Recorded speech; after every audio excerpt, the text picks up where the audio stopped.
নমস্কাৰ বন্ধু বান্ধৱীসকল, স্বাগতম জনাইছোঁ সকলোকে। আৰু অসম পুলিচৰ ফালৰ পৰা আহিছে এখন অফিচিয়েল নটিফিকেশ্যন। আৰু অসম পুলিচৰ যিটো এক্সাম অনুষ্ঠিত হ'বলৈ গৈছিলে 23 মাৰ্চ তাৰিখে, আৰু এডমিট কাৰ্ড দিয়াৰ কথা আছিলে 17 মাৰ্চ তাৰিখে, যিটো AB UB আৰু লগতে বিভিন্ন ধৰণৰ ডিপাৰ্টমেণ্ট DG CD, তাতে 4900 প্ৰায় ভেকেঞ্চি আছিলে। আৰু এতিয়া আপোনালোকৰ এক্সামৰ যিটো ডেট হয় সেইটো ৰিচিডিউল কৰিছে তথা সলনি কৰি দিছে। তো SLPBৰ অফিচিয়েল ৱেবছাইটটো আহিলে আপোনালোকে দেখা পাব notice regarding postponement of written test. তো ইয়াতে ক্লিক কৰিলে আপোনালোকে যিটো নটিফিকেশ্যন হয় PDF সেইটো দেখা পাব। পষ্টপ'ন নটিফিকেশ্যন হয়, তাতে ক্লিক কৰাৰ পিছত আপোনালোকে এই নটিছটো পাব। আৰু ইয়াতে ডেটটো দেখা পাব 16 মাৰ্চ তাৰিখ, অৰ্থাৎ আজি আহিছে। State level police recruitment board আছামৰ ফালৰ পৰা এইটো নটিছ দিছে।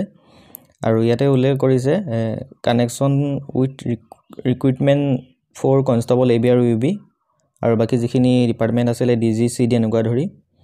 ইয়াতে কাৰণটো উল্লেখ কৰিছে যে যিটো এডমিনিষ্ট্ৰেটিভ ৰিজনৰ কাৰণে তেওঁলোকে ৰিটাৰ্ণ এক্সামটো চিডিউল কৰিছে 23 মাৰ্চে হোৱাৰ কথা আছিলে, আৰু সেইটো বৰ্তমান হ'ব 6 এপ্ৰিল তাৰিখে।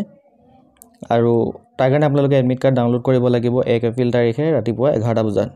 আৰু ইয়াৰে এডমিট কাৰ্ডটো দিয়াৰ কথা আছিলে 17 মাৰ্চ, যিহেতু 23 মাৰ্চত এক্সাম আছিলে, কিন্তু এতিয়া এক্সাম ডেটটো 6 এপ্ৰিল কৰিছে আৰু এডমিট কাৰ্ডটো 1 এপ্ৰিল তাৰিখে পাব।